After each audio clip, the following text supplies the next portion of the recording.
Welcome to our channel نون سے novel.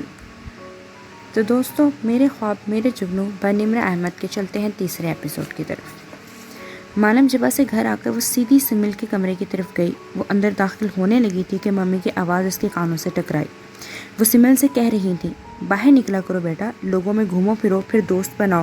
ماں نور ٹھٹک کر وہیں رک گئی۔ کل کو تمہاری شادی ہوگی، اگر تم اسی طرح اپنے خور میں بند رہی تو تمہارا ہسبینڈ کیا سوچے گا؟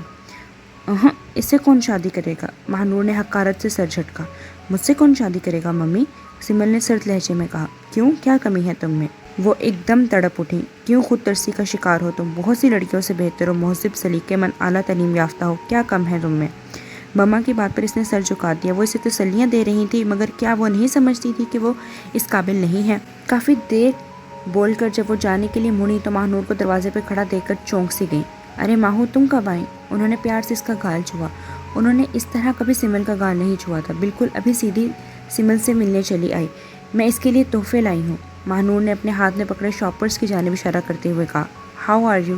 وہ خوش دلی سے اسے مخاطب کر کے پوچھنے لگی۔ ٹھیک ہوں، وہ ہمیشہ کی طرح مدھب لہجے میں بولی۔ تم سناؤ، ٹور کیسا رہا؟ مہنور نے جواب دینے کی بجائے کندھے اچکا دیے۔ سمل چند ثانیے اس کا چہرہ تکتی رہی مگر بولی کچھ نہیں۔ اوہ، مجھے ایک کال کرنا تھی، تم یہ چیزیں دیکھو، میں چلتی ہوں۔ وہ تیزی سے کہتے ہوئے کمرے سے نکل گئی۔ نہ جانے کیوں سمل کو لگا تھا جیسے وہ بہانہ کر کے کمرے سے نکلی ہے۔ اس نے شاپرز اٹھائے اور اپنی گود میں رکھ دیے۔ یہ 2 شاپرز تھے۔ اس نے پہلا شاپر کھولا، اندر ایک ڈبہ تھا۔ اس کے وارڈروب کے نیچے والے خانوں میں ایسے کئی ڈبے پڑے تھے۔ یہ تمام مہنور ہی لائی تھی۔ سمل کو جوتوں سے نفرت تھی اور نور ہر دفعہ اس کے لیے کہیں نہ کہیں سے جوتے اٹھا لاتی تھی، تو اس نے تعصب سے سر جھٹکا اور اپنی ویل چیئر گھسیٹتے ہوئے اپنے کمرے سے ملحقہ لائبریری کی طرف چل پڑی۔ وہ جب انگلینڈ گئی تھی تب بیساکھی استعمال کرتی تھی۔ جب سے وہاں سے واپس آئی تھی ویل چیئر پر تھی اور اب پہلے سے زیادہ معذور اور محتاج لگ رہی تھی۔ وہ ویل چیئر گھسیٹتی ہوئے اپنی رائٹنگ ٹیبل کے قریب پہنچی۔ اس نے ڈیڈ سے صرف ایک خواہش کی تھی، مجھے ڈھیر ساری کتابیں لا دیں۔ ڈیڈ نے اس کو ایک پوری لائبریری بنوا دی تھی۔ وہ فریڈرک فورتھ کا ایک ناول نکال کر پڑھنے لگی، مگر اس وقت اس کا جی کچھ بھی پڑھنے کو نہیں چاہ رہا تھا۔ وہ سچ مچ بہت ہرٹ ہوئی تھی۔ اس نے کتاب بند کر کے اس پر اپنا سر رکھ دیا۔ میری زندگی میں کیا کبھی کوئی بہار آئے گی؟ سمل ماما اسے آوازیں دیتی ہوئی اس کی اسٹڈی میں داخل ہوئیں تو اسے بانو قدسیہ کے پرواہ میں گم پایا۔ سمل وہ اس کے قریب آئیں اور اس کے کندھے پہ ہاتھ رکھا تو وہ ایک دم چونک پڑے۔ پلیز بیٹا، ان کتابوں کا پیچھا چھوڑ دو پلیز، وہ مصنوعی خفگی سے بولے تو سمل بے اختیار ہنس دی۔ چلو باہر چلتے ہیں، ٹھیک؟ کدھر ماما؟ باہر ریس کورس پارک میں، یہاں سے قریب پڑتا ہے نا۔ سمل کتنا عرصہ ہو گیا تم گھر سے باہر نہیں نکلی، تمہیں چینج چاہیے، وہ سمجھانے لگی۔ گھڑی بھر کو باہر نکلنے سے میری زندگی میں کیا چینج آ جائے گا؟ سمل نے سر جھکا کر زیر لب کہا۔ سمل تم اتنی مایوس کیوں ہوتی ہو؟ وہ اس کی ویل چیئر گھسیٹتے ہوئے باہر لے آئیں۔ اس نے ارد گرد دیکھا، موسم بھی بہت پرلطف اور سہانا سا تھا اور ہریالی بھی بہت تھی۔ جلد ہی وہ پارک پہنچ گئیں۔ مما نے نہ جانے کون سے قصے کہانیاں سنا رہی تھی۔ سمل نے گود میں رکھی کتاب کھول لی۔ سمل، وہ مجھے سامنے مسز نذیر نظر آ رہی ہیں۔ حیرت ہے آج ان کی بہو بھی ان کے ساتھ ہے، پہلے تو دنوں میں خاصی انبن تھی، تم یہی ٹھہرو، میں ابھی آئی، مما نے کہا تو اس نے سر ہلا دیا اور ساری حسیات کو اپنی کتاب پر مرکوز کر دیا۔ وہ مشکل 5 منٹ ہی گزرے تھے کہ اس کی ویل چیئر دوبارہ چل پڑی۔ وہ کتاب میں اتنی گم تھی، اسے خیال ہی نہ آیا کہ مما اتنی جلدی کیسے واپس آ گئی۔ نہ ہی اس نے یہ سوچا کہ مما خاموش کیسے ہیں، وہ تو بس ان لفظوں میں جی رہی تھی جو ان صفحات پر لکھے تھے۔ اس نے سر تب اٹھایا جب لگا کہ اس کی ویل چیئر رک گئی۔ سمل نے گردن موڑ کر اپنے پیچھے اور اطراف میں دیکھا۔ وہ جس سڑک پر موجود تھی اس کے بالکل سامنے جہانگیر پیلس تھا، لیکن مما وہاں نہیں تھی۔ آخر وہ کہاں چلیں گے؟ اس نے کتاب گود میں رکھی اور اپنی ویل چیئر کو کھینچتے ہوئے گھر کی طرف لے آئی۔ رات کو مما اس کے کمرے میں آئیں۔ سوری بیٹا، میں مسز نذیر سے باتوں میں لگ گئی، دراصل ان کے ڈیزائنر کے پاس کچھ نئے آؤٹ فٹس آئے ہوئے تھے، وہ مجھے وہیں اس کے آؤٹ لیٹ پر لے گئی۔ مجھے تو بالکل ہی بھول گیا کہ میں نے تمہیں وہیں پارک میں چھوڑ دیا تھا۔ میں نے گھر فون کیا تھا تو نجمہ نے بتایا کہ تم گھر پہنچ چکی ہو، اسی لیے وہ اپنی مصروفیت یا بہانے گنوا رہی تھی، مگر سمل خاموش بیٹھی اپنی ہی سوچوں میں گم تھی۔ اگر ماما واپس نہیں آئی تھی تو کافی دیر تک میری ویل چیئر کس نے چلائی تھی؟ مجھے گھر کے پار کس نے چھوڑا تھا؟ سمل کے پاس ان سوالوں کا جواب نہیں تھا۔ وہ عجیب مخمصے میں پھنس کر رہ گئی تھی۔ نجمہ اگلی شام وہ گود میں ہمیشہ کی طرح ناول رکھے ویل چیئر کو پہیوں سے گھسیٹتی کچن کی طرف آئی۔ جی بی بی، نجمہ اس کی پکار کے جواب میں بوتل کے جن کی طرح فوراً کچن سے نکل آئی۔ سنو نجمہ، تم میرے ساتھ باہر ریس کورس پارک میں چلتی ہو؟ نجمہ نے بغور اپنی مالکن کا چہرہ دیکھا۔ ایک بڑی بیگم صاحبہ اور مہنور بی بی تھی کہ ہر وقت ناک پر غصہ دھرا رہتا تھا، خواہ چیختی چنگاڑتی، اور ایک سمل بی بی تھی، ایک چھوٹا سا کام بھی یوں کہتی جیسے درخواست کر رہی ہوں۔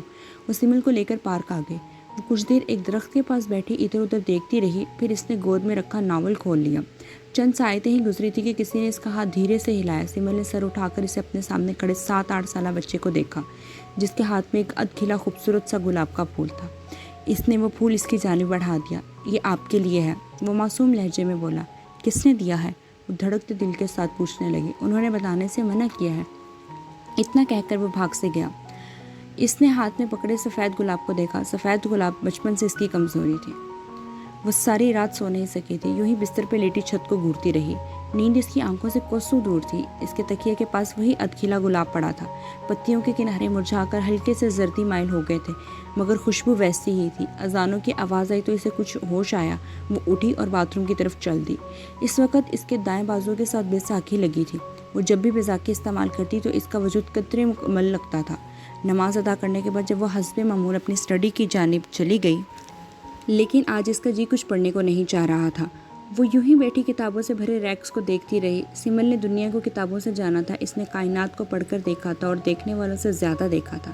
سمل نے وہ سفید گلاب الکھ نگری کے ایک صفحے پر رکھ کر اسے بند کر دیا۔ یہ پھول اس کے لیے بہت خاص تھا۔ جب بھی کبھی کسی نے اس کی طرف دوستی کا ہاتھ بڑھایا، ہمیشہ افسردہ ہوئی۔ ایسا لگتا تھا وہ اس پر ترس کھا رہے ہیں، لیکن زندگی میں پہلی بار اس کا دل چاہا تھا کہ کسی سے دوستی کرنے کا۔ کسی نے اس کو سفید گلاب دیا تھا، جو دوستی کی نشانی ہوتا ہے۔ نجمہ، میرا یہ والا سوٹ تو پریس کر دو۔ اس نے مسٹرڈ اور چاکلیٹ امتزاج کا ایک نہایت خوبصورت جوڑا نکال کر نجمہ کے حوالے کیا۔ نجمہ کچھ حیران سی ہو کر اپنی سادہ اور کم گو مالکن کی جانب دیکھنے لگی۔ کل سے اسے سمل کا رویہ بہت مختلف سا لگ رہا تھا۔ کپڑے زیب تن کرنے کے بعد اس نے بالوں کو ادھ کھلے جوڑے کی شکل میں باندھنا چاہا، مگر نجمہ نے روک دیا۔ نہ بیبی، بال کھلے چھوڑ دو، اتنے سونے بال ہیں تمہارے، بندھے ہوئے ہوں تو سارا حسن ماند پڑ جاتا ہے۔ اس کے بال واقعی بہت خوبصورت تھے، کمر تک گھنے سیاہ بال، شاید اس کے ظاہر میں ایک یہی حسین چیز تھی۔ اس نے بال کھلے چھوڑ دیے۔ اس نے گھڑی پر نگاہ ڈالی، 4:30 ہو رہے تھے۔ سردیوں کی شامیں بہت جلدی ڈھلنے لگی تھیں۔ اب مجھے پارک میں چھوڑاؤ، تم پھر بے شک واپس آ جانا، جیسے تہاڈا حکم کی عملی تفسیر بنی۔ نجمہ اس کو پارک میں چھوڑ کر خود لوٹ آئی۔ وہ وہیں درخت کے تنے کے قریب انتظار کرنے لگی۔ وہ خود بھی نہیں جانتی تھی کہ وہ کس کا انتظار کر رہی ہے۔ کچھ دیر بعد اس نے ایک بچے کو اپنی طرف آتے دیکھا۔ اس کے ہاتھوں میں سفید گلابوں کا ایک گلدستہ تھا، جس نے اسے سمل کو تھما دیا۔ It's for you. بیٹا، یہ کس نے دیا ہے؟ اس نے نفی میں سر ہلا دیا۔ انہوں نے بتانے سے منع کیا ہے، وہ کہہ کر جانے لگا۔ سمل نے سر کے اشارے سے اس کو روکا اور اپنے پرس کی زپ کھولی۔ وہ گھر سے انتظام کر کے آئی تھی۔ پرس سے ایک کیڈبری کرلی ورلی کا بار نکال کر اس کے سامنے لہرایا۔ اب وہ آنکھوں میں امید کے دیے روشن کیے بولی، سوری۔ بچے نے مسکرا کر نفی میں سر ہلایا اور پاکٹ سے کٹ کیٹ کے 2 بار نکال کے اس کو دکھائے۔ مجھے کیڈبری نہیں، کٹ کیٹ پسند ہے، ان کا ٹیسٹ آپ سے زیادہ اچھا ہے۔ اتنا کہہ کے وہ وہاں سے بھاگ گیا۔ سمل باختیار ہنس دی۔ اس نے اپنی نگاہیں پھولوں پر مرکوز کر دی۔ اس کی ٹہنی سے ایک باریک کاغذ لپٹا تھا۔ اس نے کاغذ نکال کر اس پر لکھی تحریر پڑھی۔ وہ اتنی خوبصورت تو نہ تھی، مگر اسے اچھا لگا تھا کسی کا اس کو سراہنا، یوں اس کی تعریف کرنا۔ اس دن کے بعد وہ روز پارک آتی، روز ہی کوئی بچہ اس کو پھول پکڑا دیتا۔ ان کے ساتھ مختلف نوٹ ہوتے، جنہیں سمل نے اپنی الماری کے لاکر میں سنبھال کر رکھ دیا تھا۔ ہر دفعہ انگریزی میں ایک دلکش بات لکھی ہوتی تھی، اس کے نیچے ہمیشہ KZ لکھا ہوتا۔ اس کو اس کی لکھائی بہت پسند تھی۔ ہر نوٹ پر اس خوبصورت لکھائی میں کچھ نہ کچھ نہایت خوبصورت لکھا ہوتا۔ آپ پر نیلا کلر بہت سوٹ کرتا ہے، پلیز پہنا کریں۔ آپ کی آنکھیں بہت خوبصورت ہیں، آپ کے بال بہت حسین ہیں، پلیز کھولا کریں۔ آپ کے ہاتھ میں پکڑی کتاب آپ کے ذوق کی عکاس ہے، آئی ریئلی لائک اٹ۔ آپ پلیز بچوں کو رشوت مت دیا کریں، سارے بچے میرے وفادار ہیں۔ ایسے کئی نوٹ اس کے پاس محفوظ تھے۔ اس کا فیوریٹ کلر بلیو تھا، اسی لیے اس نے آج شام نیوی بلیو ڈریس سے زیب تن کیا تھا۔ ماہنور فرانس سے جو نازک سے جوتے لائی تھی، اس نے وہ پہنے اور شال اوڑھنے کی بجائے شانوں پر میچنگ دوپٹہ لے لیا۔ نہ جانے کتنے برس بعد وہ اپنے کمرے سے باہر بیساکھی کے سہارے چلتی ہوئی جا رہی تھی۔ وہ پارک اپنے ساتھ کوئی نہ کوئی کتاب ضرور لے کر جاتی تھی، مگر آج اس نے جان بوجھ کر کتاب نہ اٹھائی تھی۔ آج وہ کافی کچھ پلان کر کے آئی تھی۔ آج جب وہ بچہ وہ لے کر آئے گا تو میں یہ کہہ کر نہیں لوں گی کہ جس نے بھیجا اس سے کہو خود آ کر دے۔ اپنی مخصوص جگہ کے ساتھ پڑے سنگی بینچ پر سمل بیٹھ گئی۔ اس کو بیٹھے قریباً آدھا گھنٹہ بیت گیا، مگر کوئی پھول نہ لایا تو وہ پریشان سی ہوگی۔ دفعتاً اس کی نگاہ کچھ ہی فاصلے پر کھیلتے بچوں پر پڑی، جو بچے روز اس کے لیے پھول لاتے تھے۔ ان میں سے ایک وہاں موجود تھا۔ سمل نے اشارے سے اسے اپنے پاس بلایا۔ وہ فٹ بال ہاتھ میں پکڑے مؤدب سا ہو کر اس کے قریب چلا آیا۔ جی بیٹا، آج آپ میرے لیے پھول نہیں لائے؟ وہ میں تھوڑی لاتا تھا، وہ تو سر لاتے تھے۔ آج غالباً اس کو چاکلیٹ نہیں ملی تھی۔ کون سے سر؟ وہ محتاط لہجے میں پوچھنے لگی۔ ہمارے اسپورٹس ٹیچر ہیں، وہ شان بے نیازی سے بولا۔ نام کیا ہے آپ کے سر کا؟ سر زید۔ پورا نام کیا ہے؟ پتہ نہیں۔ اس نے شانے اچکائے۔ وہ آج پھول نہیں لائے؟ نہیں۔ کیوں؟ وہ مایوسی سے پوچھنے لگی۔ پتہ نہیں، اتنا کہہ کر وہ وہاں سے چلا گیا۔ وہ کیوں نہیں آیا آج؟ مسلسل 22 دنوں سے وہ مجھے پھول بھجواتا رہا، آج کیوں نہیں آیا؟ وہ کافی دیر وہیں بیٹھی اس گمنام شخص کے بھجوائے گئے پھولوں کا انتظار کرتی رہی، مگر کوئی نہ آیا۔ اندھیرا پھیل چکا تھا جب وہ گھر لوٹی تو جہانگیر اور سلمیٰ کو لان چیئرز پر بیٹھے باتیں کرتے دیکھا۔ سمل کو دیکھ کر وہ دونوں کچھ ٹھٹک کر خاموش ہو گئیں۔ آج جب وہ اپنے عمدہ لباس کے ساتھ کانوں میں ننھے سے آویزے پہنے بغیر ویل چیئر یا کتاب کے کہیں باہر سے گھر کے اندر داخل ہو رہی تھی تو ان دونوں کا چونکنا فطری امر تھا۔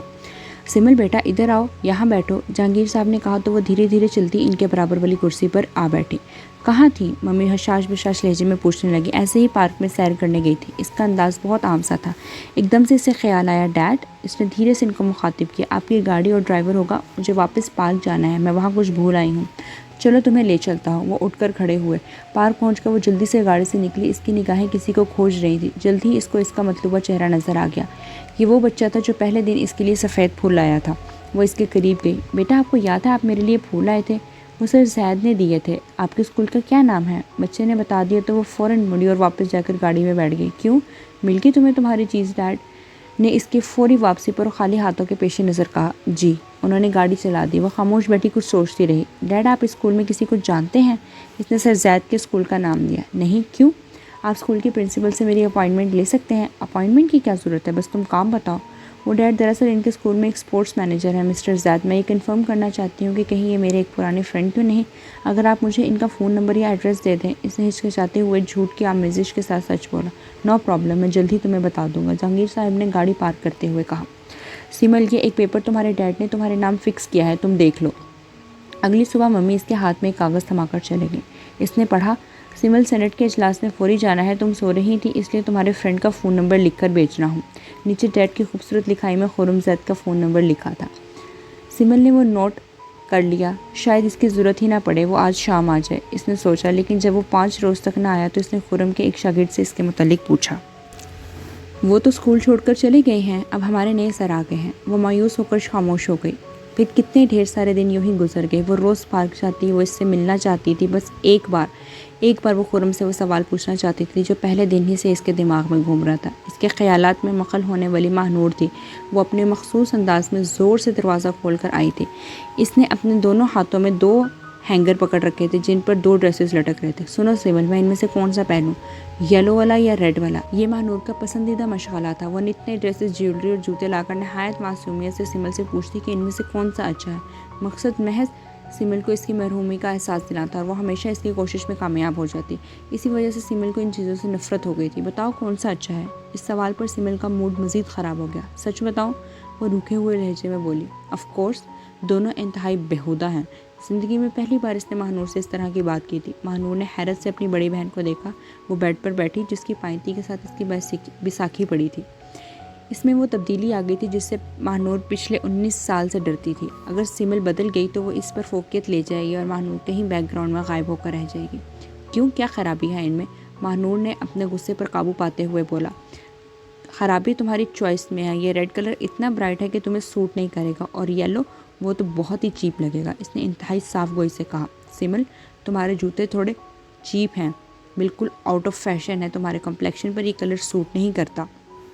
ماہ نور اسی کے الفاظ واپس لوٹا رہی تھی۔ ہاں، میں نے کہا نا تمہاری چوائس چیپ ہے، یہ تم ہی لائی تھی کراچی سے میرے لیے، سمل نے اطمینان سے کہا تو ماہ نور سٹپٹا کر رہ گئے۔ نور پلیز، اگر کوئی اور بات نہ ہو تو کچھ دیر کے لیے مجھے اکیلا چھوڑ دو۔ ماہ نور تیزی سے مڑی اور زور سے دروازہ بند کر کے چلے گئے۔ کچھ سوچ کر سمل نے بیڈ سائڈ ٹیبل سے اپنی ڈائری نکالی جہاں خرم کا نمبر لکھ رکھا تھا۔ دھڑکتے دل کے ساتھ اس نے نمبر ملایا۔ تیسری گھنٹی پر فون اٹھا لیا گیا تھا۔ ہیلو، کسی لڑکی کی آواز اس کی سماعت سے ٹکرائی۔ وہ خاموش رہی۔ ہیلو، لڑکی نے اب کی بار قدرے زور سے کہا۔ اسے بیک گراؤنڈ میں ایک مردانہ آواز سنائی دی۔ سجل، کس کا فون ہے؟ پتہ نہیں بھائی، کوئی بول نہیں رہا، لڑکی نے پیچھے جواب دیا۔ تو پھر بند کر دو نا، اتنا تڑک کر کہا گیا تھا کہ سمل سٹپٹا کر رہ گئی۔ فون کھٹاک سے بند ہو گیا۔ شاید اس نے غلط نمبر ملا دیا تھا۔ فون دوبارہ آنے پر اس نے پھر وہ نمبر ڈائل کیا جو ڈائری پر لکھ کر رکھا تھا۔ دوسری طرف مسلسل گھنٹی جا رہی تھی۔ کوئی 9ویں گھنٹی پر فون اٹھا لیا گیا۔ ہیلو، ایک گمبھیر آواز اس کے کانوں میں گونجی۔ وہ سیکنڈ کے 1000ویں حصے میں جان گئی کہ یہ وہی ہے جو ابھی سجل نامی لڑکی کو فون بند کرنے کا کہہ رہا تھا۔ ہیلو، وہ اپنے مخصوص مدھم لہجے میں بولی۔ جی فرمائیے، نہایت مصروف لہجے میں کہا گیا۔ مجھے خرم زید سے بات کرنی ہے۔ بول رہا ہوں، آپ کون؟ وہ جیسے آپ روز پھول بھجواتے تھے۔ یہ کہہ کر وہ خاموش ہو گئی۔ ہیلو، وہ سمجھا لائن منقطع ہو گئی ہے۔ جی، وہ جلدی سے سنبھل کر بولے۔ آپ کون بات کر رہی ہیں؟ خرم نے دوبارہ استفسار کیا۔ میں سمل جہانگیر، اس نے ڈرتے ڈرتے بتایا۔ پتہ نہیں اس کا کیا رد عمل ہوگا، وہ خوش ہوگا یا پھر غصے کرے گا۔ چند ثانیہ خاموش رہنے کے بعد وہ بولا، تو آپ سمل جہانگیر ہیں؟ جی، آپ نے مجھے پہچان لیا؟ وہ اپنے لہجے کی مسرت چھپاتے ہوئے بولی۔ پہچانتا کیسے نہیں، آپ تو غالباً کوئین آف جارڈن ہیں یا پرنس آف ویلز، جو میں نام سنتے ہی پہچان جاؤں گا۔ اتنے قطعی انداز پر وہ خفیف سی ہو گئے۔ Sorry, wrong number. Wrong number کیسے؟ خرم زاد میرا ہی نام ہے، مگر آپ کون ہیں؟ اس کی آنکھوں میں پانی بھر آیا۔ میں ہوں لنگڑی اور بدصورت لڑکی جس پر ترس کھا کر آپ اسے پھول بھجواتے تھے، وہ رندھے ہوئے لہجے میں بولی۔ چند ثانیہ دوسری طرف خاموشی چھائی رہی۔ بالآخر وہ بولا، مگر پارک میں نے جس لڑکی کو دیکھا تھا وہ معذور ضرور تھی، مگر تھی بہت خوبصورت۔ اس کا لہجہ اب کی بار بہت نرم تھا۔ ایک انجانی خوشی نے سمل کا احاطہ کر لیا۔ آپ شام کو پارک میں آئیں گے؟ آپ شام کو پارک میں آئیں گی؟ وہ بولا۔ میں تو روز ہی آتی ہوں۔ میں آپ سے ملتے ہوئے ڈرتا ہوں، شاید میں آپ کو پسند نہ آؤں۔ آپ آئیں گے نا؟ وہ بچوں کی طرح اصرار کرنے لگے۔ اگر آپ بال کھول کر نیلا ڈریس پہن کر آئیں گی تو میں ضرور آؤں گا۔ سمل کے چہرے پر مسکراہٹ بکھر گئی۔ اس نے الوداعی کلمات کہہ کر فون رکھ دیا اور شام ہونے کا انتظار کرنے لگی۔ تو دوستوں، آج کے لیے بس اتنا ہی۔ باقی کے ایپیسوڈز کے لیے دیکھتے رہیے ہمارا چینل نون سے ناول۔ لائک، شیئر، سبسکرائب ضرور کریے گا۔ تب تک کے لیے اللہ حافظ۔